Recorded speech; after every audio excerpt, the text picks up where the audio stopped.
Welcome to mega debate. నా పేరు రహీం. దేశవ్యాప్తంగా మావోయిజానికి వ్యతిరేకంగా ఆపరేషన్ కొనసాగుతుంది. పక్క చూస్తే లొంగుబాటుకు సంబంధించినటువంటి ఏదైతే ప్రోత్సాహకాలు ప్రభుత్వం ఇచ్చే ప్రోత్సాహాలు ఓ పక్క, అదేవిధంగా ప్రజలు కూడా దీనికి సంబంధించినటువంటి భాగస్వామ్యం ఒక పక్కతో దాదాపుగా ఈ ఆపరేషన్ బాగానే సక్సెస్ అయిందంటున్నారు పోలీసులు. కానీ కేంద్ర హోంశాఖ మాత్రం ఒక కీలకమైనటువంటి హోంశాఖ మంత్రి అమిత్ షా ఈరోజు కీలక వ్యాఖ్యలు చేశారు. ఏదైతే మార్చి 31లోగా, అంటే ఈ విషయాన్ని దాదాపుగా 6 నెలల క్రితమే చెప్పారు, 2026 మార్చి 31లోగా నక్సలిజం లేనటువంటి భారతదేశాన్ని చేస్తాము, దాంట్లో భాగంగానే ఆపరేషన్ కగార్ కొనసాగుతుందంటూ గతంలో చెప్పిన విషయమే. కాబట్టి దాదాపు మార్చి 31 సమయం దగ్గర పడింది కాబట్టి దాదాపుగా ఈ ఆపరేషన్ కొనసాగుతుంది. ఈలోపు మీరు శరణమా లేకపోతే ఎన్కౌంటరా మీరే తేల్చుకోండి, ఆపరేషన్ కగార్ అయితే కొనసాగుతుంది, డెడ్ లైన్ ఇచ్చేశారు మళ్ళీ ఇంకోసారి కేంద్ర హోంశాఖ అమిత్ షా. మరి ఇదే అంశంపై మనతో పాటు డిబేట్లో పాల్గొన్నారు. అంశం డిస్కస్ చేయడానికి ఫణీంద్ర గారు, బీజేపీ నాయకులు మనతో పాటు సిద్ధంగా ఉన్నారు. అదేవిధంగా మాజీ మావోయిస్ట్ నాయకురాలు స్వరూప గారు మనతో పాటు సిద్ధంగా ఉన్నారు. ప్రముఖ విశ్లేషకులు బండారు రామ్మోహన్ రావు గారు మనతో పాటు సిద్ధంగా ఉన్నారు. ముందుగా మనం రామ్మోహన్ రావు గారి దగ్గరికి వెళ్దాం. రామ్మోహన్ రావు గారు నమస్తే అండి. నమస్తే రామ్మోహన్ రావు గారు, ఈ ఆపరేషన్ కగార్ మార్చి 31లోగా పూర్తి చేయాలి, నక్సలిజం లేనటువంటి భారతదేశాన్ని చూడాలి అంటున్నటువంటి మొదటి నుంచి అమిత్ షా వ్యాఖ్యలు చూస్తూనే ఉన్నాం. అసలు భారీగానే అప్పటి నుంచి భారీ ఎన్కౌంటర్లు జరిగినాయి, అనేక మంది జనజీవన స్రవంతిలో కలిసిన ఉన్నారు ప్రజల భాగస్వామ్యంతో. ఇటుపక్క అనేక ప్రోత్సాహకాలతో పాటు కొంతమంది మావోయిస్టులు లొంగిపోవడం కూడా మనం చూసాం. దీన్ని బట్టి చూస్తే దాదాపుగా అసలు ఆపరేషన్ కగార్ అనేది సక్సెస్ అయిందని అనుకోవాలా, కేవలం ఇది హెచ్చరికనేనా, ఇంకా జరగాల్సింది చాలా ఉందా? అసలు వాస్తవంగా దీనికి సంబంధించినట్టు పూర్తి విశ్లేషణ ఏంటి?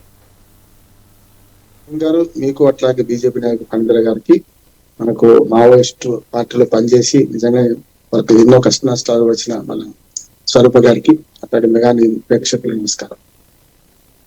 ప్రజాస్వామ్యంలో హింసకు తావులేదు.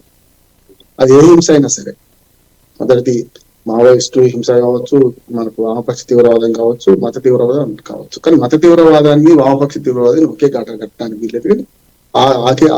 ఈ రెండింటి లక్ష్యమైంది మనిషిని చంపడమే కదా.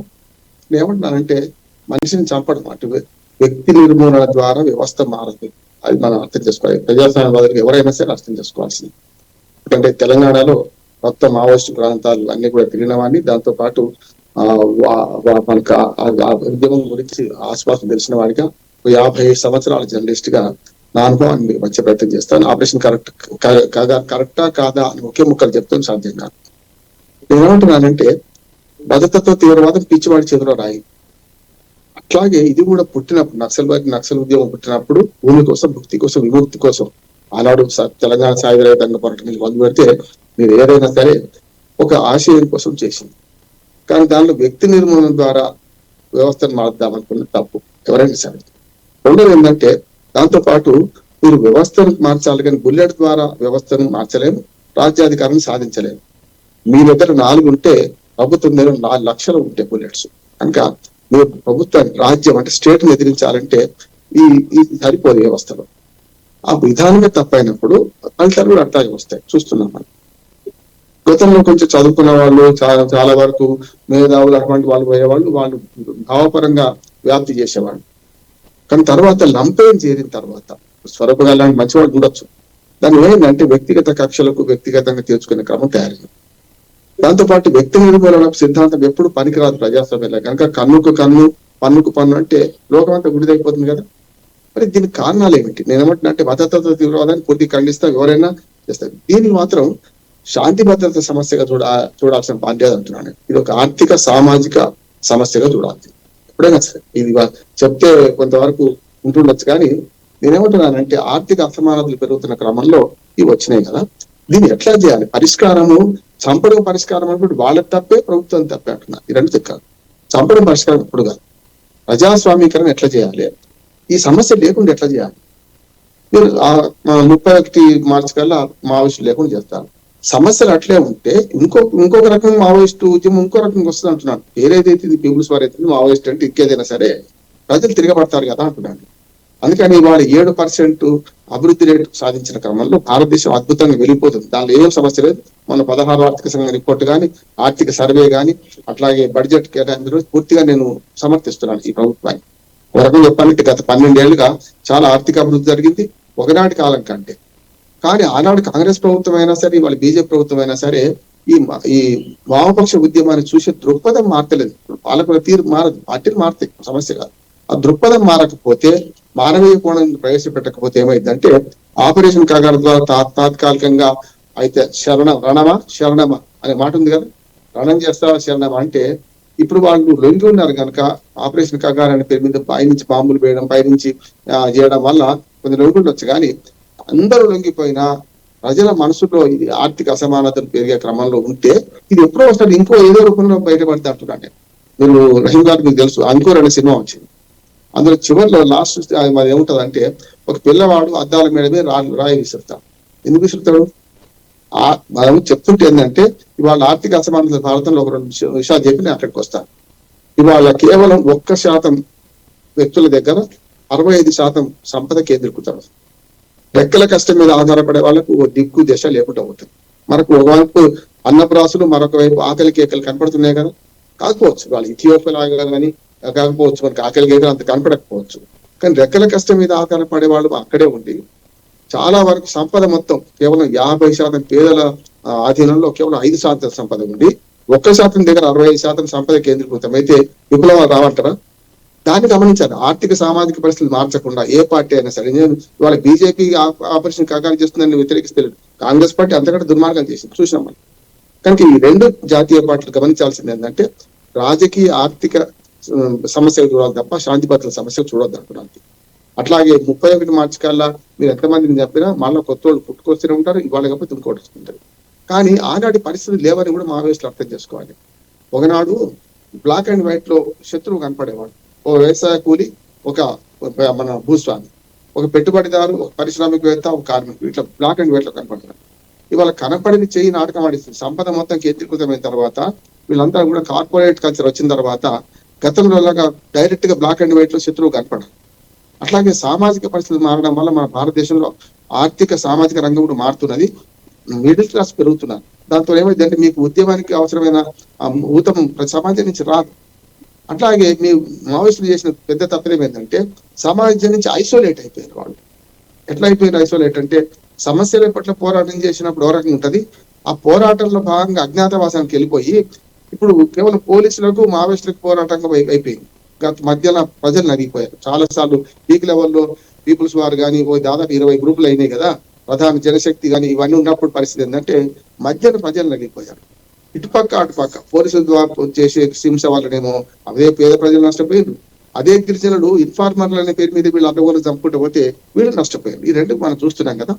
ఈ రెండింటిని సమతుల్యం చేసి సమాజంలో ప్రజాస్వామిక పోరాటాల ద్వారా మాత్రమే మనం సాధించగలుగుతాం దానికి వచ్చిన మావోయిస్టులను అభినందిస్తున్నాను. లొంగిపోయిన వాళ్ళు నేను అభినందిస్తున్నాను. ఎందుకంటే ఇది సాధ్యం కాదు. ఇవాళ ఈ ఆధునిక యుగంలో ప్రపంచమంతా కుగ్రామంగా మారిన యుగంలో గతంలో లాగా అడవుల్లో ఉండి పోరాటం చేస్తే లాభం లేదు, జనంలో ఉండాలి, పోరాటం చేయాలంట. అందుకనే వారి జనజీవన సవంతిలో కలవండి అంటున్నాను. కలిసిన స్వరూప గారు లాంటి వాళ్ళకి అభినందన చెప్తున్నాను. కలవకపోయిన వాళ్ళు కూడా నేను రిక్వెస్ట్ చేస్తున్నాను. ఏంటంటే ప్రజాస్వామ్య సమాజంలో మీరు తుపాకీ కొట్టడం ద్వారా రాజ్యాధికారం సాధించలేరు, రాజ్యరహిత సమాజం సృష్టించలేము. మార్క్స్ కలగంటే అది కావాలని ఏం లేదు కదా. అందుకని ఇప్పుడు ఏమంటున్నానంటే నేను మావోయిస్టులను మీ ప్రాణాలు దక్కించుకోండి, లొంగిపోండి, నెంబర్ 1. రెండోది ప్రజాస్వామిక పోరాటంలో ఉండండి. పార్లమెంటరీ ప్రజాస్వామ్య పద్ధతి ద్వారా కాదు. పార్లమెంటరీ ప్రజాస్వామ్య పద్ధతి బాగున్నాయా? ఇప్పుడు చూస్తున్నాం రహీం గారు, ఇవాళ ఎలక్షన్లు చూస్తున్నాం కదా, మున్సిపల్ ఎలక్షన్ జరుగుతుంది తెలంగాణలో. ఏదో దుర్మార్గం జరుగుతుంది. ధనం డబ్బు లేకుండా ఒక్కడైనా పోటీ చేసే పరిస్థితి ఉందంటారా? ఇవాళ డబ్బు మనీ అంటే లిక్కర్ పవర్ నడుస్తుంటే ప్రజాస్వామికంగా గెలిచే పరిస్థితి, పేదలు గెలిచే పరిస్థితి అంటారు ఎక్కడైనా?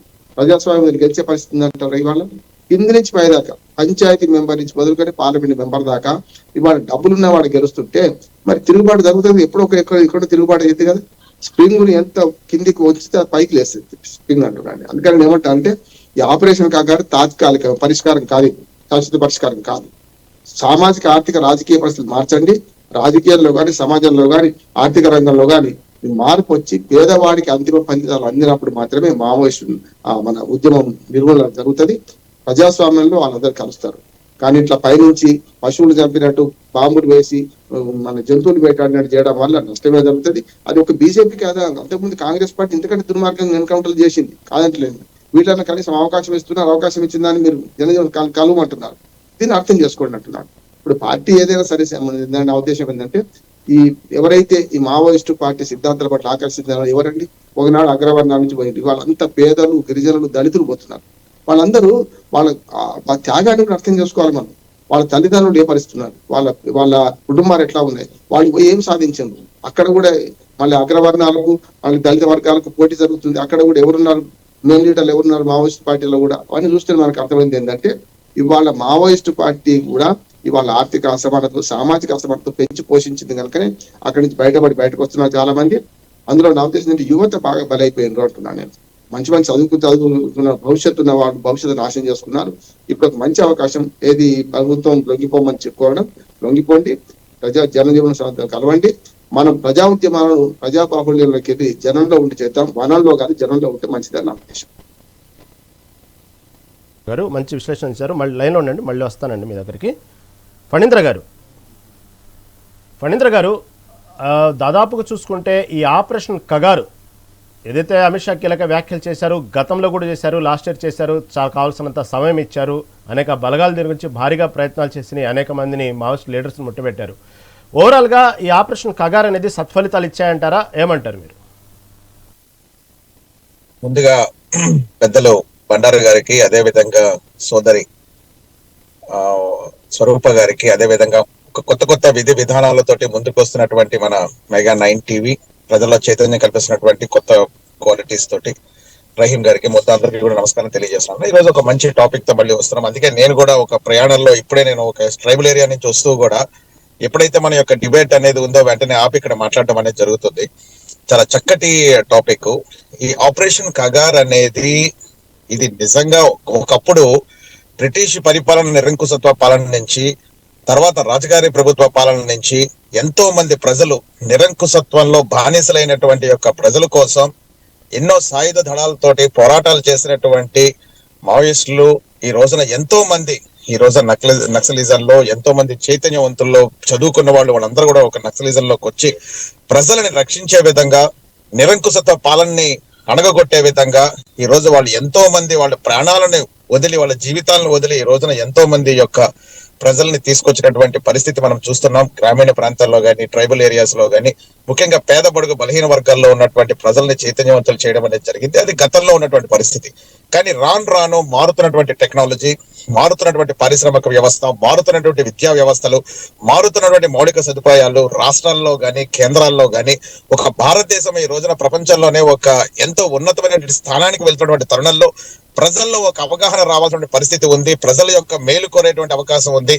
ఈ రోజున ఎంతో మంది ఈ రోజున ప్రాణాలను బలికొనేటువంటి వ్యవస్థ నుంచి ప్రజలను చైతన్యవంతులు చేసేటువంటి వ్యవస్థలో మనం ఉన్నాం కాబట్టి, ఒకప్పుడు పాలనకి ఇప్పుడు పాలనకి కొంత మెరుగు ఉంది కాబట్టి, అభివృద్ధి పదంగా ముందుకు వెళుతున్నాం కాబట్టి, ఈ రోజున ఏదైతే మావోయిస్టులు ఉన్నారో వాళ్ళ జీవితాలను త్యాగాలు చేసి ఈ రోజున ప్రజల కోసం పోరాటం చేసేటువంటి యొక్క సాయుధ దళాలన్నీ కూడా ఇప్పుడు అలాంటి పాలన చేయాల్సినటువంటి ఆవశ్యకత లేదు. ప్రజల్లో చైతన్యవంతులు అవుతున్నారు. ప్రభుత్వాలు కూడా వాళ్ళకి తగ్గట్టుగా సరైనటువంటి సదుపాయాలు ఇస్తున్నాయి. ప్రభుత్వాలు కూడా వాళ్ళని ఎప్పుడైతే గనక జనజీవన స్రవంతిలో గనక వస్తే వాళ్ళకి తగినటువంటి విద్యా విధానాల్లో కానీ, మౌలిక వసతుల్లో కానీ, మార్పుల్లో కానీ అన్ని రాష్ట్రాలలో, అన్ని ప్రాంతాలలో కూడా ప్రజలతో కలిసి మమేకమయ్యి వాళ్ళు కూడా జీవనం సాగించేటువంటి వ్యవస్థలు ఈ రోజున ముందుకు వస్తున్నాయి. కాబట్టి దీని వల్ల ప్రజానికానికి కానీ, అదే విధంగా ఈ యొక్క ఎవరైతే మావోయిస్టులో ఉన్నటువంటి వాళ్ళు ప్రాణ త్యాగాలు చేసినటువంటి వాళ్ళకి సరైనటువంటి నివాళులు మనం అర్పించే దిశగా ఈ రోజున ఉంటుంది అని చెప్పేసి ముఖ్యంగా తెలియజేస్తున్నాం. అంతేకాకుండా ఏవైతే బెనిఫిట్స్ అంటున్నారు, అప్పుడున్నటువంటి టెక్నాలజీకి ఇప్పుడున్నటువంటి వ్యవస్థకి, ఇప్పుడున్నటువంటి టెక్నాలజీకి చాలా తేడాలు వస్తున్నాయి. వాళ్ళు ఇప్పటికీ కూడా అదే విధంగా కనుక వాళ్ళు ముందుకు వెళ్ళే పరిస్థితిలో ఎంతో మంది మళ్ళీ ప్రాణత్యాగాలు చేసుకునేటువంటి వ్యవస్థ ఉంది కాబట్టి, దాన్ని మార్చుకోవాల్సినటువంటి వ్యవస్థ ఉంది కాబట్టి, ఇప్పటికైనా సరే కూడా మావోయిస్టులు వాళ్ళు చేసేటువంటి త్యాగాలని జనజీవంతలో కలిసి వాళ్ళు కూడా అన్ని రంగాల్లో కూడా ముందుకొచ్చి, వాళ్ళు కూడా అన్ని విధానాల్లో కూడా ముందుకొచ్చి దేశ అభివృద్ధి కోసం, ప్రాంత అభివృద్ధి కోసం, వాళ్ళ యొక్క ధ్యేయాల కోసం, వాళ్ళ యొక్క ఏదైతే ఔనిత్యం కావాలనుకుంటున్నారో, ఏదైతే అభివృద్ధి కావాలనుకుంటున్నారో వాళ్ళు కూడా జనజీవనంతో కలిసి చక్కగా వాళ్ళు కూడా విధి విధానాల్లో కలిసి మెలిసి వాళ్ళు కూడా వచ్చి ఆ విధానాల్లో, రాష్ట్రాల్లో మౌలిక వసతులపై మార్పుల కోసమని వాళ్ళు నిరంకుశంగా, వాళ్ళు హ్యాపీగా చక్కగా వాళ్ళు చేయాల్సినటువంటి ఆవశ్యకత ఉంది. కాబట్టి గతంలో ఆయుధం పట్టుకుంటే గానీ ఎటువంటి న్యాయం జరిగేటువంటి విషయం లేదు. కానీ ఇప్పుడు అలాంటి పరిస్థితి లేదు. ఇప్పుడు అన్ని రంగాల్లో కూడా, అన్ని వ్యవస్థల్లో కూడా పేద బడుగు బలహీన వర్గాలు వాళ్ళకి కావాల్సినటువంటి విధి విధానాల్లో కూడా మార్పులు వస్తున్నాయి కాబట్టి వాళ్ళు ఎంత త్వరగా జనజీవనంలో వస్తే మరిన్ని మార్పులు మనం రాష్ట్రాల్లో గాని గ్రామీణ ప్రాంతాల్లో గాని వీధి విధానాల్లో గాని మార్పులు వాళ్ళు కూడా చదువుకుని వాళ్ళు కూడా ఎన్నో విధానాల్లో కూడా మార్పులు తీసుకొచ్చే విధంగా ఉంటే రాష్ట్ర అభివృద్ధి దేశ అభివృద్ధి ఎంతో విధంగా ముందుకెళ్ళే పరిస్థితి. గతంలో ఎంతో మంది సుమారు పోలీసులు గాని అదేవిధంగా మావోయిస్టు దళాలు గాని పెద్ద పెద్ద వాళ్ళు చదువుకున్న వాళ్ళు ఎన్నో దేశానికి అవసరమైనటువంటి వాళ్ళ జీవితాలను త్యాగం చేసి బలైనటువంటి యొక్క మావోయిస్టులకి నిజమైనటువంటి నివాళులు అర్పించాలి అనుకుంటే గనక వాళ్ళు జనజీవన స్రవంతిలో కలిసి చక్కగా ఈ యొక్క దేశ అభివృద్ధి కోసం కనుక వాళ్ళు ఏదైతే కావాలనుకుంటారో వాళ్ళు ఏదైతే విధి విధానాలు మార్పు కావాలనుకుంటున్నారో వాళ్ళు ఏ విధంగా ఈ యొక్క దేశాన్ని కానీ వాళ్ళ యొక్క ప్రజానికాన్ని కానీ వాళ్ళ యొక్క ప్రజలు ఏ విధంగా వాళ్ళు చూడాలనుకుంటున్నారో నిజమైనటువంటి మావోయిస్టుల యొక్క ఎజెండా నిజమైనటువంటి వాళ్ళ యొక్క ఏదైతే ధ్యేయం ఉందో నిజమైనటువంటి వాళ్ళ యొక్క ఏదైతే పరిపాలన వ్యవస్థను కోరుకుంటున్నారో వాళ్ళు ఈ రోజున ఏదైతే అమిత్ షా గారు ట్వీట్ చేసినటువంటి ఆపరేషన్ కగార్ అనేది ఏదైతే ఉందో వాళ్ళు నిజంగా ఒక మంచి తరుణం ఇది. వాళ్ళు కూడా చక్కగా వాళ్ళ యొక్క కుటుంబాలతో కానీ వాళ్ళ యొక్క అన్ని విధానాల్లో కూడా వాళ్ళు కూడా వచ్చి చక్కగా కలిసి దేశాభివృద్ధికి రాష్ట్ర అభివృద్ధికి పాటుపడే వ్యవస్థను ముందుకు తీసే విధంగా చాలా బెనిఫిట్స్ ఉంటాయండి. చాలా బెనిఫిట్స్ అంటే ఈ రోజున మావోయిస్టుల తాలూకా ఉద్యమాలు కానీ వాళ్ళ యొక్క ఆలోచనలు కానీ వాళ్ళ యొక్క విధి విధాలు కనుక మనం చూస్తే ఈ రోజున వాళ్ళు కేవలం త్యాగమూర్తులుగా వాళ్ళ యొక్క మొత్తం కుటుంబ వ్యవస్థను కూడా వదిలేసి వాళ్ళు పోరాటాలు చేస్తున్నారంటే వాళ్ళల్లో ఎంత ధైర్యం ఉంటుంది, వాళ్ళల్లో ఎంత ఆలోచన ఉంటుంది, వాళ్ళల్లో ఎంత దాన్ని ఏమంటారు ఏదైనా సరే తట్టుకోగల కెపాసిటీ ఉంటుంది. అది నిజమైనటువంటి పరిపాలన వ్యవస్థకి వాళ్ళ యొక్క అవసరం ఎంతో ఉంది. ఇప్పుడున్నటువంటి పరిస్థితుల్లో మన దేశం కోసం వాళ్ళ రాష్ట్రాల కోసం పేద పడుగు బలహీన వర్గాల కోసం వాళ్ళు ఇటువంటి ఆయుధాలు పట్టుకునే దానికన్నా వాళ్ళ యొక్క నోటి ద్వారా వాళ్ళ యొక్క చేతల ద్వారా వాళ్ళ యొక్క పనితనం ద్వారా వాళ్ళ యొక్క రాజకీయ వ్యవస్థలో కూడా వాళ్ళు కూడా ముందుకొచ్చి రాజకీయ వ్యవస్థలో పెనుమార్పు రాజకీయ బాట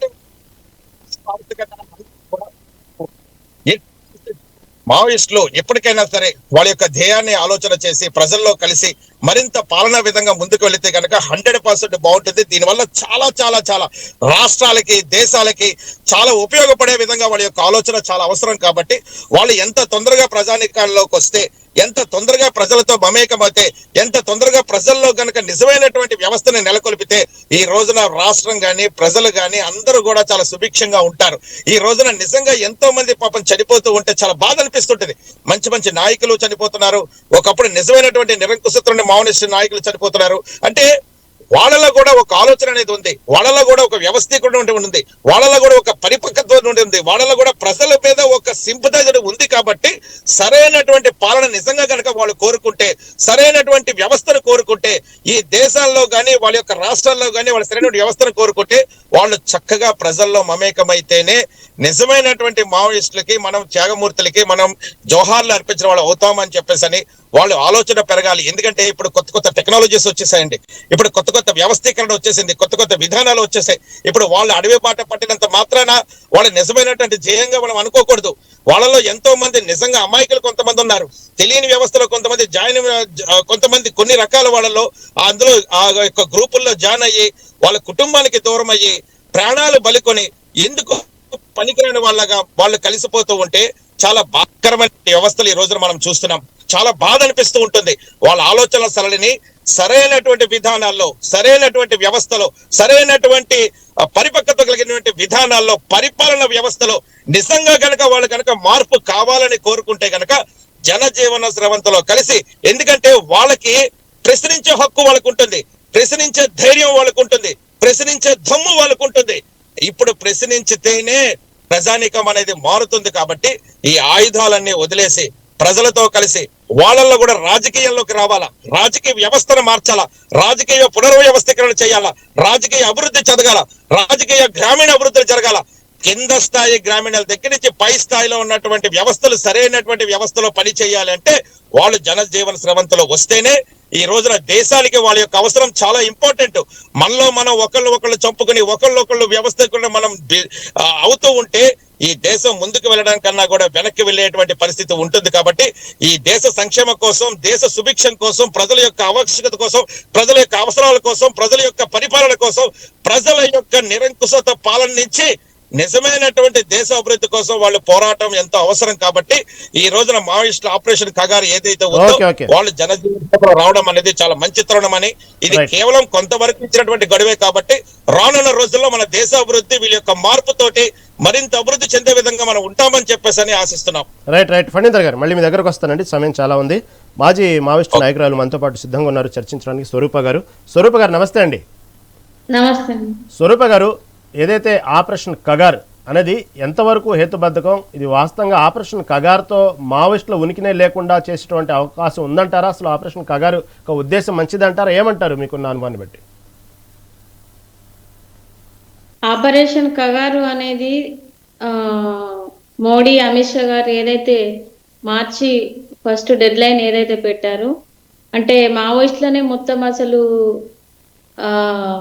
లేకుండా చేయాలి, నిర్మూలించాలి అనే ఒక ద్వంద్వ వైఖరితోని ఏదైతే పెట్టుకున్నారో అది మాత్రం అది ప్రజాస్వామ్యానికి విరుద్ధంగా ఉంది. ఎందుకంటే కనీసం సరెండర్ అయ్యి జనజీవన స్రవంతిలో కలవాలి అని ఒక సైడు వాళ్ళకు పిలుపునిచ్చేసి, ఇంకో సైడు వాళ్ళని పట్టుకొని చిత్రహింసలు పెట్టి చంపేయడం కానీ, ఇదైతే చాలా అది దుర్మార్గపు చర్య. నేనైతే అది పిరికి పంద చర్య అని కూడా అనుకుంటా. ఎందుకంటే మీరు ఏదైతే నినాదం ఇచ్చిండ్రో, డెడ్ లైన్ ఏదైతే పెట్టుకున్నారో, కనీసం వాళ్ళకు వెసులుబాటు టైం అనేది ఇవ్వాలి. ఒక తల్లికి ఒక కొడుకు బిడ్డని, ఒక తల్లికి బిడ్డని దూరం చేయడం, పళ్ళెంలో ఒక అమృతం పెట్టి వాళ్ళకు మళ్ళీ వెనక నుంచి విషమిచ్చి చంపేసినట్టు చేస్తున్న ఈ మోడీ అమిత్ షా గారు ఏదైతే ఉన్నదో, అంటే బీజేపీ ప్రభుత్వం, కాబట్టి అది చాలా ప్రజాస్వామ్యానికి వ్యతిరేకం. అది ఒక మనిషి చంపే హక్కు కానీ, వాళ్ళకు ధైర్యం, అంటే వాళ్ళకు ఒక మనిషిని చంపేసి చిత్రహింసలు పెట్టి, మహిళలను పట్టుకొని వివిధ రకాలుగా వాళ్ళని చిత్రహింసలు పెట్టి చంపేయడం అనేది అయితే అది ప్రజాస్వామ్యానికి వ్యతిరేకంగా. ఇలా చేస్తే ఇంకింత ప్రజలు కానీ, అలాగే సానుభూతి పరులు కానీ, సంఘాల వివిధ వాళ్ళు కానీ అదేమాత్రం అది ప్రజాస్వామ్యానికి అంటే ప్రజాస్వామ్యం అయితే అనిపించుకోదు. కాబట్టి మీరు పెట్టుకున్న డెడ్ లైన్ ఏదైతే ఉందో, మావోయిజం అనేది, అది ఉద్యమాలు అనేది ఈ మావో తుపాకీ ద్వారానే, అంటే తుపాకీ ద్వారానే రాజ్యాధికారాన్ని తీసుకురాలేరు కావచ్చు మేబీ, కానీ ఒక తుపాకీ ద్వారానే కాకుండా వివిధ రకాలుగా కూడా ఉద్యమాలు అనేది పుడుతూనే ఉంటాయి. ఇంకా ఇంతకు రెట్టింపు యువతరం కావచ్చు, అంటే వీళ్ళు మత సామ్రాజ్యాన్ని ఏదైతే దేశంలో వీళ్ళు అంటే నింపుతున్నారనే నేనైతే చెప్తున్నా. కాబట్టి ఇంకింత వీళ్ళు చేసే అంటే వీళ్ళ మీద దాడులు, ఆదివాసీలు, ఈ రోజు మనకేంటిదంటే ఆదివాసీలే ఒక మూలవాసీలు అని అనుకుంటాం. అలాంటి ఆదివాసీలను తెల్లవారితే అడవులల్లా రక్త పేరులు పారిస్తూ వాళ్ళను భయభ్రాంతులకు గురి చేస్తూ, ఈరోజు చూసుకుంటే మొన్న ఇడ్మా అన్నగారి దగ్గర వాళ్ళ చంపేసినాక తెల్లారి వాళ్ళ చెట్లను, వాళ్ళ అడవిని, వాళ్ళ భూములను మొత్తం ఎక్కడికక్కడ అవి మిషన్లు పెట్టి కోసేస్తున్నారు. అంటే వాళ్ళకి ఆ హక్కు ఎవరిచ్చారండి? ఈ రోజు ఆదివాసీలను కాపాడాల్సింది పోయి వాళ్ళ హక్కులను కాలరాస్తూ, వాళ్ళ స్వేచ్ఛను హరిస్తూ, వాళ్ళకు కనీసం ఒక నిమ్మలం అంటే ఒక మనశ్శాంతి లేకుండా, ఒక భయభ్రాంతులకు గురి చేసి, ఈరోజు మహిళలను చూడకుండా వాళ్ళ మీద అరాచకంగా దాడులు చేస్తూ, ఈరోజు ఇదంతా దేనితోని పుట్టింది? మావోయిజం అనేది ముందు ఒక ఆర్థిక స్తోమత లేకుండా, ఒక అణచివేయపడ్డ బ్రతుకుల నుంచి అప్పుడు ఒక భూస్వామ్య సామ్రాజ్యవాదం, భూస్వాములు అంటే పెత్తందారితనాన్ని పారతోయడం కోసం ఈ మావోయిజం అనేది పుట్టింది. కాబట్టి అది తప్పని పరిస్థితుల్లో అప్పుడు అనుభవించి, అప్పుడు ఎదుర్కొని ఈ దాడులను ఎదుర్కొన్న వారు స్వయంగా ఒక గన్ను ద్వారానో లేకుంటే ఒక పోరాటాల ద్వారానే మనం స్వేచ్ఛను పొందుతామేమో, మనల్ని మనం కాపాడుకుంటూ ప్రజలని కాపాడాలి అనేసి ఏదైతే ఒక ఆలోచన, ఒక వైఖరి, వాళ్ళు ఒక సిద్ధాంతాన్ని నమ్ముకొని ఈ రోజు అడవిలలో వెళ్ళిండ్రు. కాబట్టి అక్కడ ఖనిజ సంపదను దోసుకెళ్లి ప్రైవేటు కంపెనీలకు పెట్టడం కోసం ఏదైతే ఈ ఆదివాసీలను వాళ్ళ జీవన విధానాన్ని మీద దెబ్బ కొట్టడం అనేది ఇది బీజేపీ పార్టీకి అంత సరైనది కాదు. త్వరలోనే ప్రజల నుండి చాలా వ్యతిరేకత వస్తుంది. ఇలాంటి ఈ హింస నుంచి చాలా పోరాటాలు అనేటివి పుట్టుకొస్తాయి. ఇప్పటి వరకు ఇంకా ప్రజల నుంచి చాలా వ్యతిరేకత వస్తుంది. కాబట్టి మీరు మార్చి 1 వరకు మావోయిజాన్ని అసలు ఎంతమంది ఇస్తాం, అసలు లేకుండానే చేస్తామనే నినాదం ఏదైతే ఉందో, రోజుకు తిండి లేకుండా కోట్ల మంది విద్యార్థులు ఆ రోడ్ల పొంటి అసలు ఒక భిక్షమెత్తుకొని కనీసం తినడానికి కూడా తిండి లేకుండా ఈరోజు ఎంతో మంది ఒక రోడ్ల పొంటి బ్రతుకుతున్న చూస్తూనే ఉన్నాం. కాబట్టి మీరు డెడ్ లైన్ పెట్టుకోండి. మహిళల మీద అరాచకాలను ఆపుతామనేసి, మహిళల మీద, చిన్న పిల్లల మీద ఈ అత్యాచారాలను ఆపుతామనేసి, లేకుంటే ఉచిత విద్య వైద్యం ఇస్తామనేసి అది డెడ్ లైన్ పెట్టుకోండి తప్ప తెల్లారితే ఒక మహిళ బయటికి పోవాలన్నా లేకుంటే ఎక్కడ ఉండాలన్నా స్వేచ్ఛ లేకుండా కనీసం ఎక్కడికి పోయినా కూడా వాళ్ళ మీద అత్యాచారాలు జరుగుతున్నాయి. అది మీరు వాళ్ళ మీద మేము అంటే వాళ్ళకు సెక్యూరిటీగా మహిళలని కాపాడుకుంటాం అనే దాంట్లో మీరు డెడ్ లైన్ పెట్టుకోండి అంతే. ఇప్పుడు ఒక మహిళలను ఏదన్నా కించపరిచినా లేకుంటే వాళ్ళ మీద అఘాయిత్యాలు చేసిన అన్నలు అప్పటికప్పుడు మా అన్నలు మా కోసం వచ్చి మమ్మల్ని కాపాడడానికి కనీసం వాళ్ళ శాయశక్తుల వాళ్ళు మా కోసం ఇచ్చేసేది. మరి ఈ రోజు బీజేపీ ప్రభుత్వం వచ్చి మమ్మల్ని కాపాడుతుందా, లేకుంటే మరి నరేంద్ర మోడీ వచ్చి వాళ్ళ అమిత్ షా గారు ఉన్నారు, వాళ్ళ సైన్యాన్ని పంపించి మరి మమ్మల్ని కాపాడతారా అర్థమైతలేదు. కానీ ఇది కగార ఆపరేషన్ అనేది ఇదైతే ప్రజాస్వామ్యానికి చాలా వ్యతిరేకమైన ఇది ఒక అంటే ఒక హింసాత్మకమైన చర్య ఇది. కాబట్టి కగారుతోని ఉద్యమాలు ఆగవు, కగారుతోని పోరాటాలు ఆగవు, కగారుతోని ప్రజాస్వామ్యం నుంచి రక్షించబడదు. కాబట్టి ఇలాంటి కగారు ఎన్ని వచ్చినా కాకపోతే చంపేస్తారు కావచ్చు, రోజు 1000 మంది 100 మంది చనిపోతారు కావచ్చు, కానీ ఆ చావు నుంచి నెత్తురి మరకల నుంచి ఈ రోజు ఉద్యమాలు లేస్తాయి, ఇంకింత ఉవ్వెత్తున ఉద్యమాలు లేస్తాయి. మీరు చెప్పినట్టుగానే ఆపరేషన్ కగారు డెడ్ లైన్ ఏదైతే ఉందో మార్చి 31 పెట్టుకోవడం కాదు. దేశంలో అనేక సమస్యలు ఉన్నాయి, మహిళల సమస్యలు ఉన్నాయి, విద్యార్థుల సమస్యలు ఉన్నాయి, ఆకలి చావులు ఉన్నాయి. ఇలాంటి వాటి మీద డెడ్ లైన్ పెట్టుకోండి. ఆ విషయాల్లో ప్రజల్ని ఏ విధంగా అంటే నిరుద్యోగులు ఉన్నారు, వాళ్ళకు యువతకు ఉద్యోగ అవకాశాలు కల్పించండి, ఆకలి చావులు ఉన్నాయి, ఆ విషయంలో డెడ్ లైన్ పెట్టుకోండి అన్నారు. అంతవరకు బాగానే ఉంది. కాదు మీరు చెప్పినట్టు గతంలో లాగా పెత్తందారి వ్యవస్థ, ఆర్థిక అసమానతలు, కుల వివక్ష, ఇవన్నీ గతంలో దానికోసమే ఆయుధం పట్టాము, అడవుల్లోకి వెళ్ళాము అంటున్నారు. ఇప్పుడున్న పరిస్థితుల్లో అలాంటి వాతావరణం లేదు. అంటే అలాంటి వాతావరణం లేదంటే అంత చక్కగా ఉంది, ఆర్థిక అసమానతలు లేవు, కులవివక్ష లేదని నేను అంటలేదు. కాకపోతే పోరాడాల్సిన పద్ధతి, దాని ద్వారా ఇన్నాళ్ళు అడవుల బాట పట్టి సాధించింది ఏంది? ప్రాణాలు పోగొట్టుకోవడం, ప్రాణాలు తీయడం తప్ప అనేది ప్రముఖ విశ్లేషకుల అభిప్రాయం. ఉండండి, జనజీవన సర్వంతులు ఉండండి, అనేక దారులు ఉన్నాయి. మీకున్నటువంటి నాలెడ్జ్, మీకున్నటువంటి క్వాలిఫికేషన్స్, పోరాడాల్సినటువంటి అవకాశం ఎన్నో ఉన్నాయి, ఎన్నో దారులు ఉన్నాయి పోరాడటానికి. కేవలం ఆ ఆయుధం పట్టేసి మీ ప్రాణాలు పోగొట్టుకునేందుకు అనేది కొంతమంది అభిప్రాయం. ఏమంటారు దీని గురించి? రహీం గారు అంటే ఒక మాట ఓకే, రామ్మోహన్ రావు గారు, స్వరూప్ గారు రామ్మోహన్ రావు గారు చెప్పండి. నేనేమంటే స్వరూప్ గారు బయటకు వచ్చారు, ఇప్పుడు చేసి మీది కరెక్టా ఆ లోపల ఉన్నది కరెక్టా మీరు చెప్పాలి కదమ్మా. మీరు ఎందుకు బయటకు వచ్చారు? ఇది సరైనది కాదనే కదా నిర్ణయానికి వచ్చింది. నేను స్పష్టంగా ఆపరేషన్ కాగానే వ్యతిరేకిస్తున్నా, చంపడం తప్పు. కానీ ఆనాటి పరిస్థితి అదే చెప్తాను, పోరాట రూపాలు మార్చుకోవాలి. మా ఒకనాడు మనం బ్రిటిష్ వాళ్ళ మీద పోరాడినప్పుడు రకరకాల పోరాటం, ఇవాటికి కూడా అదే పోరాట రూపం ఉంటుంది. పనికి వస్తుందా? ప్రజాస్వామ్యంలో పనికి రాదు కదా. ఇక్కడ కూడా ఏమంటున్నానంటే, మీరు పోరాటం ఏమైంది? పోరాట భూమి కోసం, భూతి కోసం, విముక్తి కోసం. ఇవాళ భూస్వాములు లేకుండా పోయింది చాలా వరకు. నయా భూస్వాములు వచ్చారు. నేను మీరు కార్పొరేట్ కల్చర్ వచ్చినాక 1000 ఎకరాలు ఒకటి సొంతమవుతుంది, కాదంటలేండి, మీ ఆవేదన కరెక్ట్. కానీ దీనికి ఈ రూపం, పోరాట రూపం కరెక్ట్ కాదంటున్నాను. మీరు అనవసరంగా ప్రాణాలు త్యాగం చేస్తున్నారు, మంచి మంచి విలువైన ప్రాణాలు పోతున్నాయి కనుక మీరు బయటకు రావడం కరెక్ట్. మీరు అన్నది ఇంకోటి కూడా ఏంటంటే, ఇప్పుడు బీజేపీ గారికి అందరూ కాంగ్రెస్ కూడా ఇంతకన్నా దుర్మార్గాన్ని ఘోరాలు చేసింది అంటున్నాను. వీళ్ళు ఆపరేషన్ కాగాలి ఎంత తప్పో అంతకుముందు చేసింది పార్టీల పరంగా పోవద్దు. మనం నేనేమంటున్నానంటే, సమాజంలో ఆనాడున్న పరిస్థితులు వాళ్ళు సామాజిక ఆర్థిక రాజకీయ పరిస్థితులు మారలేదంటారా?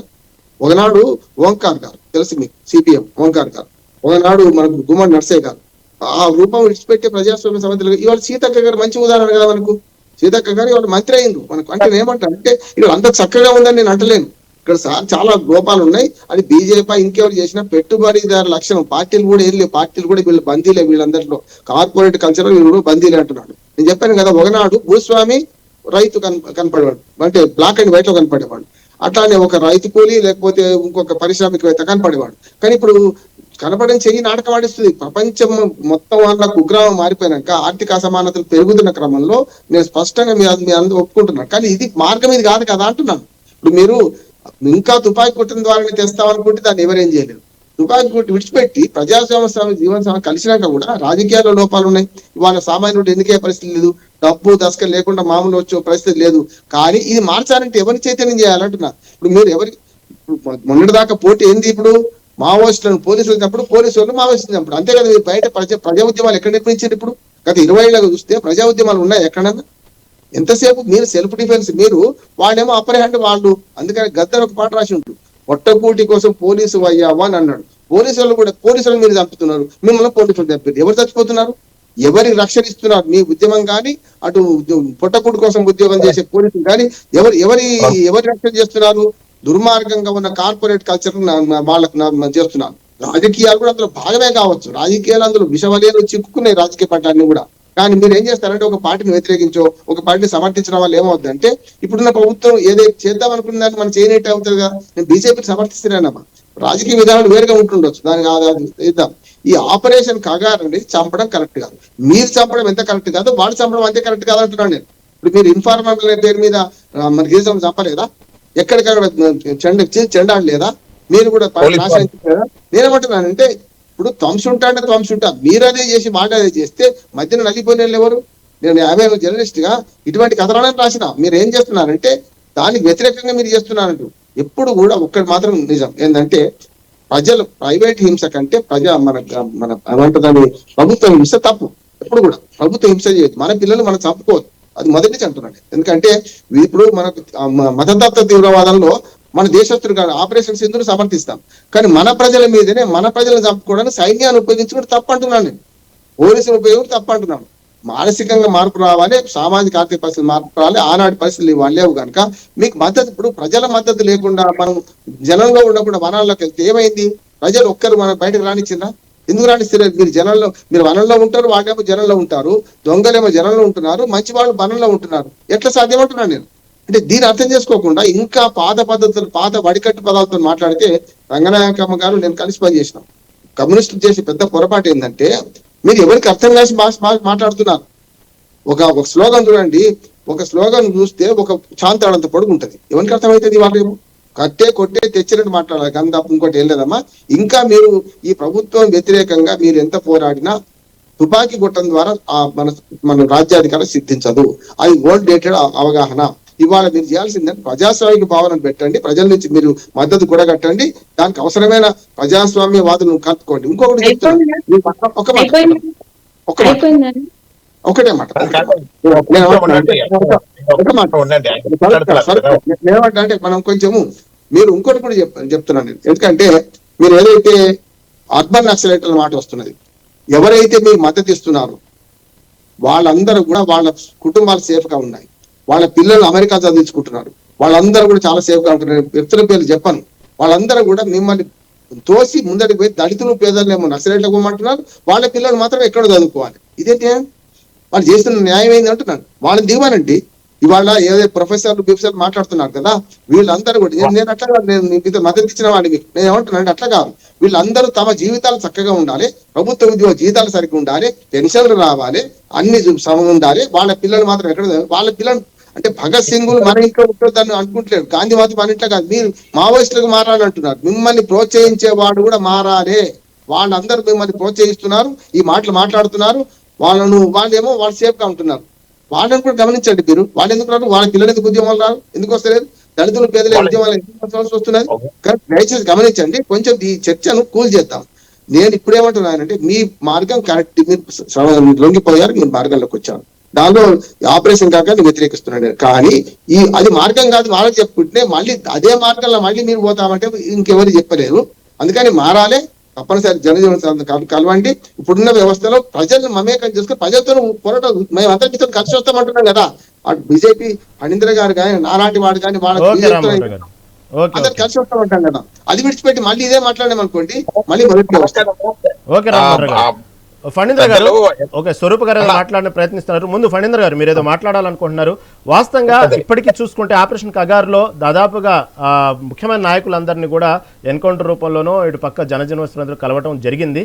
ఇంకా ముఖ్యమైన నాయకులు ఉన్నారా కేంద్రం దృష్టిలో? ఇంకెవరున్నారు? ఎంతమంది ఉండొచ్చు? అసలు ఏ రాష్ట్రాల్లో ఎంతమందికి ఇప్పటి వరకు ఎన్కౌంటర్ చేశారనేది ఏమైనా ఉందా? దాని గురించి అవగాహన ఉందా? ఇంకా ఉన్నారంటారా? మిగిలి ఉన్నారంటారా ముఖ్య నాయకులు? 100% అన్న. ఇప్పుడు ఇంకా కొంతమంది ముఖ్య నాయకులు అయితే కనుక ఇంకా ఉన్నారు. మన ఛత్తీస్గఢ్ ప్రాంతాల్లో గానీ కొన్ని ట్రైబల్ ఏరియాస్ లో గానీ ముఖ్యమైన నాయకులు అవుతున్నారు. ఇందాక అక్క ఒక మాట అన్నారు, జనజీవన శ్రవంతో కలిసిపోతే ఎంతమంది చనిపోయారు? జనజీవన శ్రవంతో కలిసిపోయిన వాళ్ళని ఎవరిని చంపేశారన్న? ఎవరిని చంపేశారు చెప్పండి? జనజీవన శ్రవంతో కలిసిపోయిన వాళ్ళు కలిసిపోయిన వాళ్ళని వాళ్ళ ఆయుధాలు వదిలేసి స్వచ్ఛందంగా వచ్చిన వాళ్ళు ఎవరైనా సరే ఈ రోజు వాళ్ళని ఏమైనా చంపారా? వాళ్ళని ఏమైనా ఎన్కౌంటర్లు చేస్తున్నారా? వాళ్ళు ఏమైనా ఈ రోజున ఇందాక అక్క ఇంకో మాట అన్నారు ఆవిడ, మతపరమైనటువంటి ఎక్కడ ఏ మతానికి అసలు మావోయిస్టులకి ఈ యొక్క వాళ్ళ యొక్క చైతన్యమైన వాటికి అసలు ఎక్కడ మతం ఎక్కడ ఉంటుందన్న అక్కడ దానికి అసలు మతానికి దీనికి ఎందుకు మళ్ళీ పూలుతున్నారు?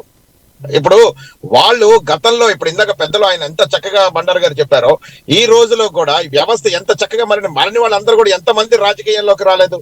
ఎంతమంది వివిధ పార్టీల్లో ఉండి వాళ్ళు స్వచ్ఛందంగా ప్రజలకు సేవ చేయట్లేదు?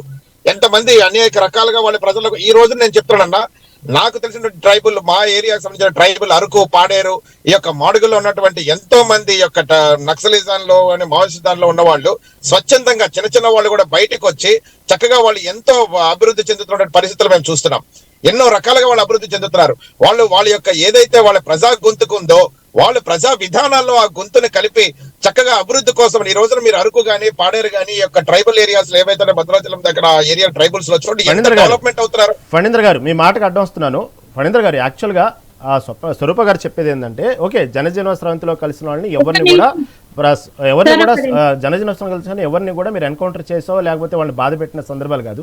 ఎవరైతే జనజీవన స్రవంతిలో కాకుండా ఎవరైతే ముఖ్య నాయకులు ఉన్నారో, ఉదాహరణకు మనం పాకిస్తాన్ శత్రు దేశాలు ఉన్నటువంటి ఉగ్రవాదులను కూడా క్షమించి వదిలేస్తున్నాం, వాళ్ళకి అవకాశం ఇస్తున్నాం.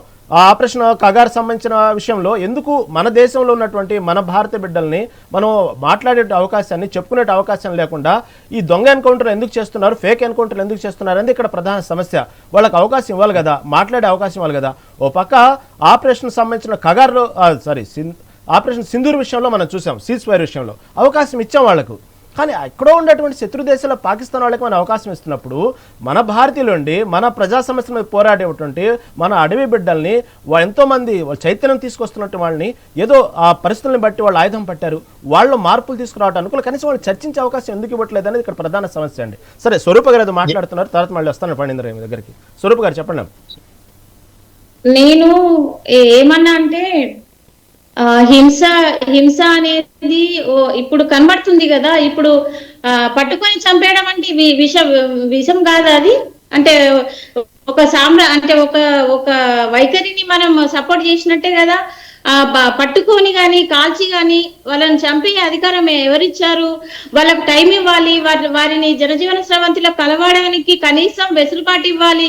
లేకుంటే తల్లిని ఇర్మా అన్న వాళ్ళ తల్లిని పిలిచేసి ఆమెకు డిన్నర్ పెట్టేసి ఉప ముఖ్యమంత్రి గారు మళ్ళీ వాళ్ళ కొడుకును వారం రోజుల ముందే పట్టుకొని అప్పుడు ఎన్కౌంటర్ ప్రకటించారు. అదంతా కాదా అండి? ఇప్పుడు సరెండర్ అంటే వాళ్ళని సరెండర్ చేయించుకొని మరి ప్రజలలో ఎందుకు కలపాలి కదా. ఇప్పుడు తల్లికి కొడుకు దూరం చేసిన దుర్మార్గమైన అది ఉన్నదంటే అదే కదా. నేను ఇక్కడ పార్టీలను తీసుకురావట్లేదు, కానీ మెయిన్ గా కగార్ అనేది బీజేపీ వాళ్ళు తీసుకొచ్చారు కదా కేంద్రం నుంచి. నేను అంటే ఇది మీరు దీంట్లో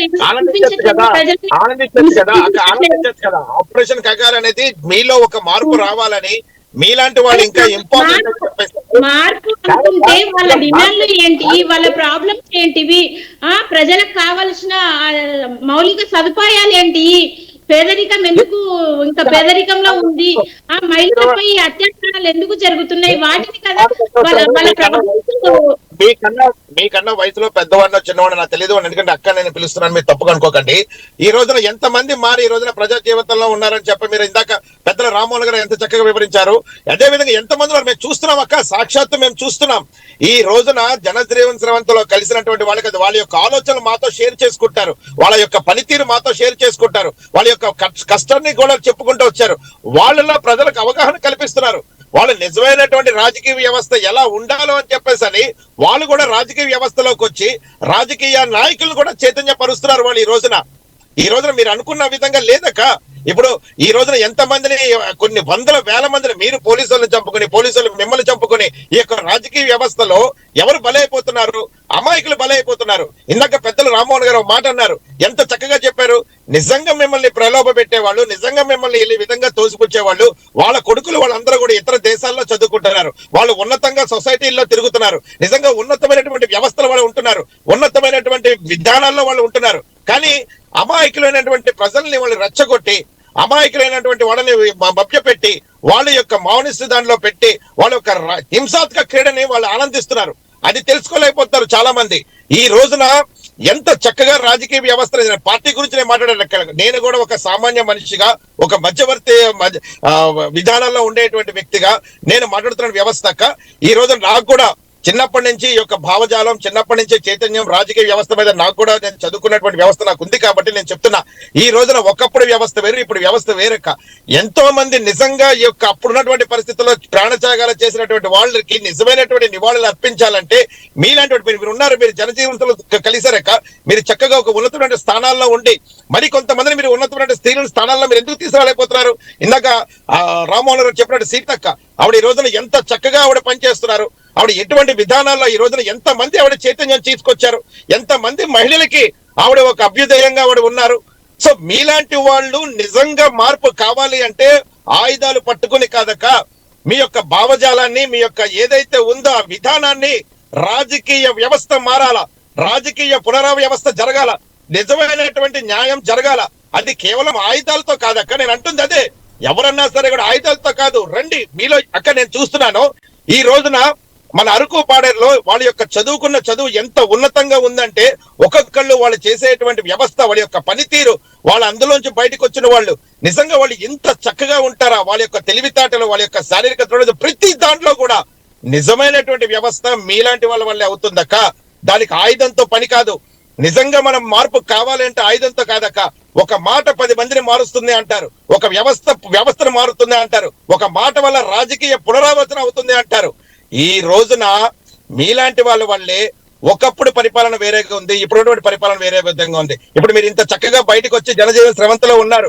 మిమ్మల్ని మేము అక్క అని పిలుచుకుంటున్నాం, మిమ్మల్ని మేము అక్కని ఆప్యాయంగా పిలుచుకుంటున్నాం, మా తోబొట్టు అనుకుంటున్నాం, మా ఆడపడుచు అనుకుంటున్నాం.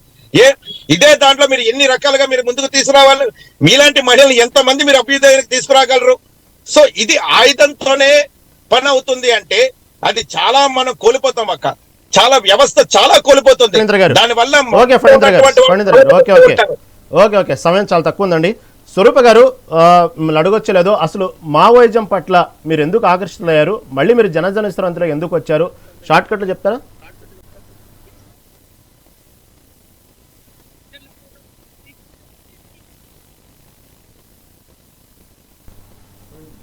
Okay, right. రామ్మోహన్ రావు గారు,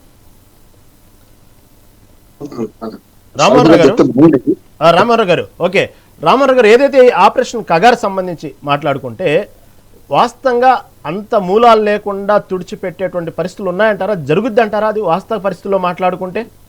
సాధ్యం కాదంటున్నాను. తప్పుడు విధానం, ప్రభుత్వం తప్పుడు విధానం. ఏమంటే ప్రజాహింస అట్లాగే రాజ్యహింస రెండింటి వేరుగా చూడాలి. మన పిల్లవాడు తప్పు చేస్తాడు, అరే పోరని బట్టి బండ కొట్టరా అంటాం, కొడతా మన పిల్లలు మనం చంపుకుంటావా? వీళ్ళందరూ మన పిల్లలే అంటున్నాం. ప్రభుత్వ హింస దుర్మార్గమైంది, రాజ్యహింస దుర్మార్గమైంది. పిల్లలు వాళ్ళ కోపం వస్తే ఏం చేస్తారు? చేతిలో ఉన్నది ఏది తింటే విసిరి కొడతారు కదా. విసిరి కొట్టడం అంతా వాళ్ళు తాకాయలు తాగొట్టం కదా. ఇది కూడా అంటున్నాడు, వాళ్లకు ఆవేశము, సమాజాన్ని మార్చాలనే తపన, దానివల్ల తప్పుదారి మంచిదారి పట్టిండ్రు. పట్టిన వాళ్ళని మన పిల్లలు మనం చంపుకునే బదులు మన పిల్లల్ని దారి తెచ్చుకుందామంట. అందుకని మతతత్వ తీవ్రవాదాన్ని వేరుగా చూడండి, మీరు వేరే విదేశాలతో కొట్లాడినప్పుడు వేరుగా చూడండి, ఇది వేరుగా చూడండి అన్న. మన దేశంలో ఉన్న పౌరులు మన పౌరులు మనం చంపుకోవద్దు. ఆపరేషన్ కగారు ఎప్పుడు సమర్థించరు, నేను సమస్య లేదు. అది పైనుంచి పశువులను చంపినట్టు బాంబింగ్ వేసి అమ్మమ్మ నేను మీకు చెప్తున్నాను కదమ్మా, ఏమంటాను పైనుంచి బాంబులు వేసి చంపడం కరెక్ట్ కాదంటున్నాను. ఇవాళ కమ్యూనిజంలోని మంచిని పెట్టుబడిదారులు తీసుకుంటారు అమ్మా, మనం వద్దన్నా తీసుకుంటారు. విద్య, ఆరోగ్యము, మౌలిక వసతుల కల్పన ప్రభుత్వాలు ఎందుకు చేస్తున్నాయి? అడిగింది ఎవరు? మనం కదా. ఆనాడు మనం ఏమైతే మావోయిస్ట్ పేరు మీద పెట్టుకున్న కమ్యూనిస్టులు లేకుంటే సమాజ హితులు కోరుకునేదే కదా.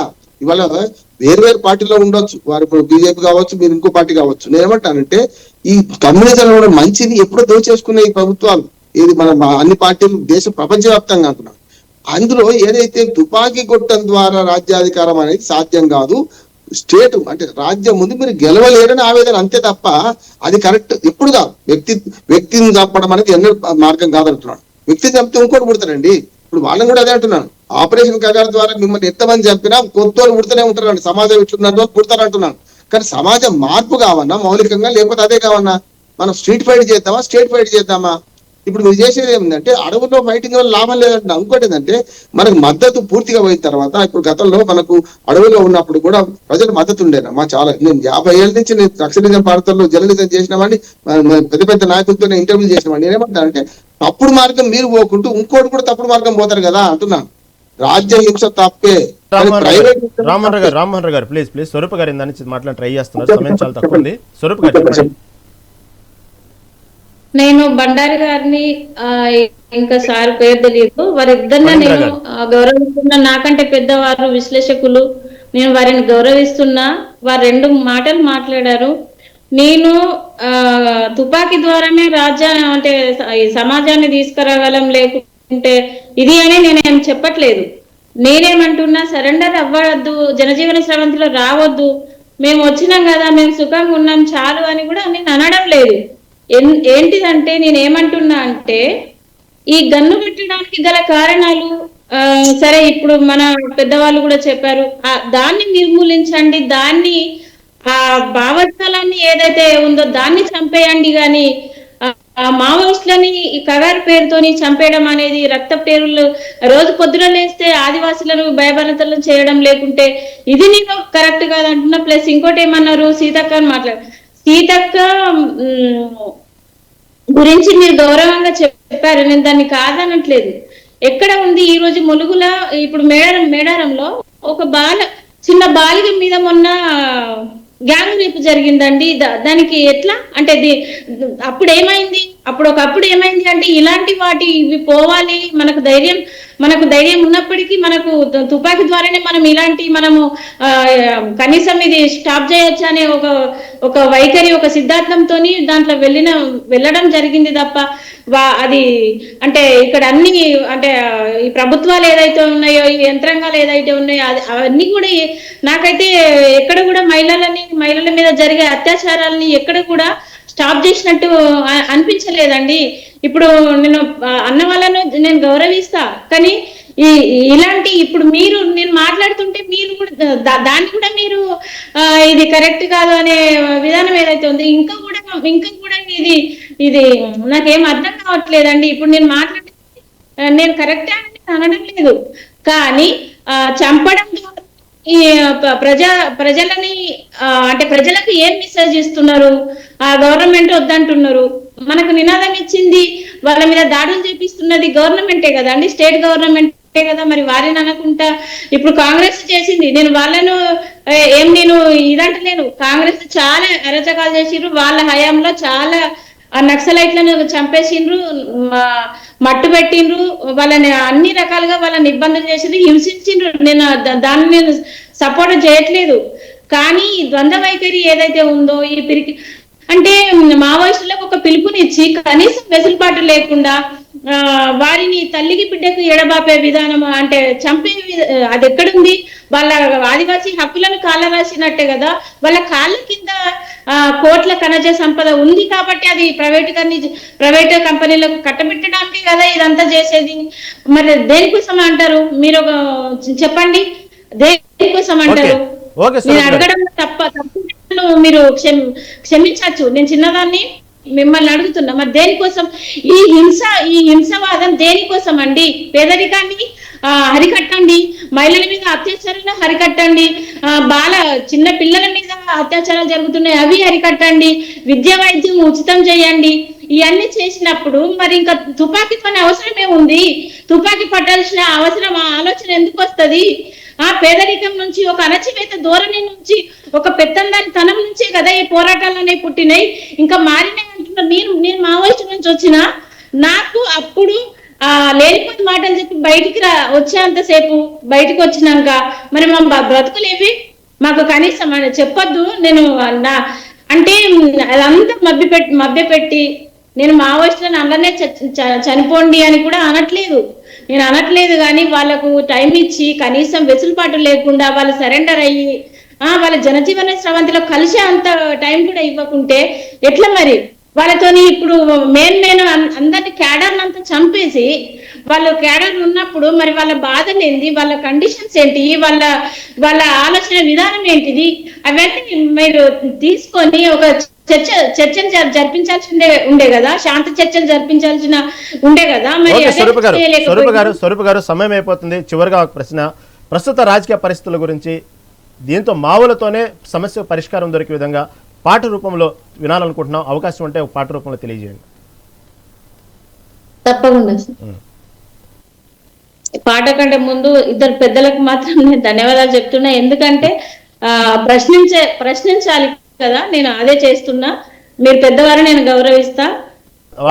చక్కటి విశ్లేషకులు, చక్కటి రాజకీయ నాయకులు, వాళ్ళు కూడా మంచి భావాలు ఉన్న వ్యక్తులు వాళ్ళిద్దరు. వాళ్ళు కూడా ఎంతో సమాజం కోసం ఎంతో ప్రయత్నిస్తున్నటువంటి మనుషులే.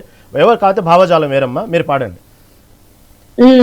నన్నైతే ఎంత ఒక సిస్టర్ లాగా భావించిండ్రు, నాకు అదే అంత ఒక బ్రదర్స్ లాగానే నేను అనుకుంటా.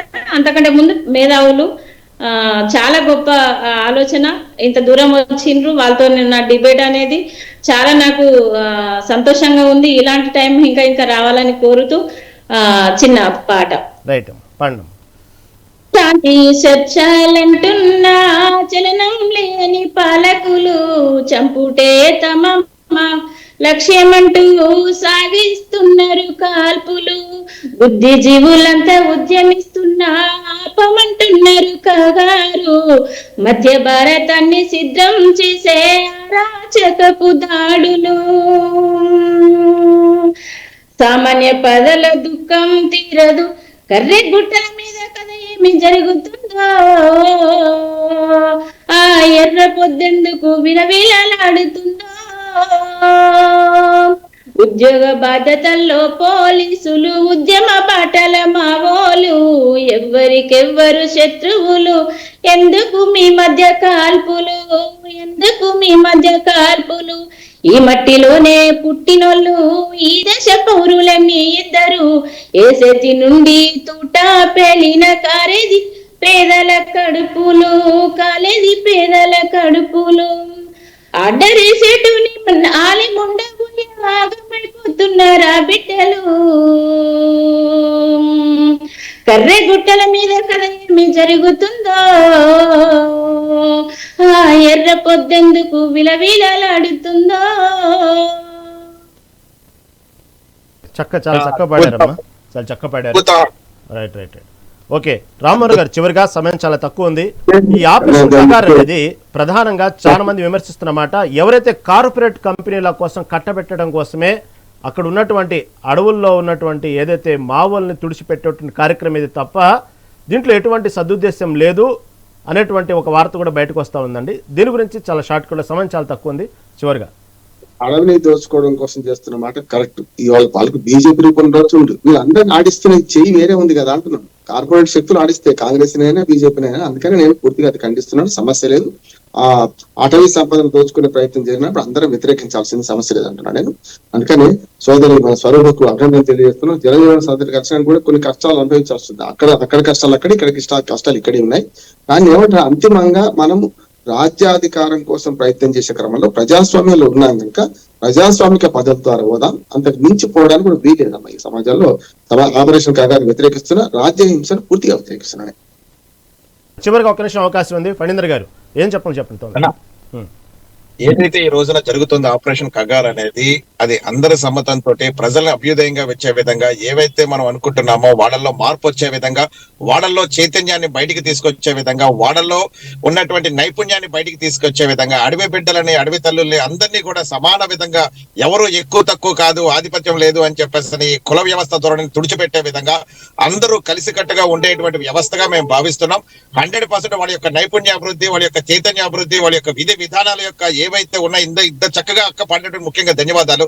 వాళ్ళ యొక్క ఆలోచనలు ఏవైతే ఉన్నాయో ఈ దేశానికి చాలా అవసరము, రాష్ట్రాలకి అవసరము, ప్రజానీకానికి చాలా అవసరం. కాబట్టి ఈ ఆపరేషన్ కగారు ద్వారా వాళ్ళని ఎవరైతే మావోయిస్టులు బలవంతంగా ఉంటున్నారో, నిరంకుశత్వంగా ఉంటున్నారో, ప్రజల్ని ముందుకు వెళ్ళలేటువంటి విధంగా వాళ్ళలో ఉన్నటువంటి నైపుణ్యాన్ని ఎవరైతే అడ్డుకట్ట వేస్తున్నారో వాళ్ళందరి వ్యవస్థ మీద ఆపరేషన్ కగారు పనిచేయాలని చెప్పని మనస్ఫూర్తిగా కోరుకుంటున్నాను. వాళ్ళ యొక్క నైపుణ్యాన్ని బయటికి తీసుకురావాలని మనస్ఫూర్తిగా నేను కోరుకుంటున్నాను. వాళ్ళ చాలా యొక్క అడవి తల్లి బిడ్డలే ఈ దేశాభివృద్ధి ప్రగతి అని చెప్పేసి మీ ముఖంగా నేను తెలియజేస్తున్నాను అన్న. అండి, థ్యాంక్ యూ. చర్చలో పాల్గొనేందుకు ఫణీంద్ర గారికి, అదేవిధంగా స్వరూప గారికి, రామ్మోహన్ గారికి ధన్యవాదాలండి. ఇది ఓవరాల్గా చూసుకుంటే మార్చి 31 డెడ్ లైన్ విధించింది కేంద్రం యొక్క ఏదైతే కేంద్రం నుంచి అమిత్ షా చేసిన కీలక వ్యాఖ్యలు ఇప్పుడు ప్రధానంగా చర్చించుకుంటున్నారు కేంద్ర హోంశాఖ వ్యాఖ్యలు. కాబట్టి ఆపరేషను కగారు మార్చి 31 డెడ్ లైన్, ఈలోపు కనుక జనజీవన స్రవంతిలో కలిసిపోండి లేదంటే ఎన్కౌంటర్ అంటూ చేస్తున్న హెచ్చరికల నేపథ్యంలో భవిష్యత్తులో ఏం జరుగుతుందో చూద్దాం. నిజంగానే మావోయిస్టు అనేది లేకుండా దేశంలో జరిగే పనేనా? ఇప్పటి వరకు ఏ రాష్ట్రాలు ఎంతమంది మావోయిస్టుని చంపారు, ఇంకా ఎంతమంది మిగిలిన్నారు, ప్రధానమైన నాయకులు ఇంకా మిగిలిన్నారనే వార్తలు వస్తున్న నేపథ్యంలో చూద్దాం భవిష్యత్తులో ఏం జరుగుతుందో. ఇది ఈనాటి మెగా డిబేట్. చూస్తూనే ఉండండి మెగా 9 టీవీ.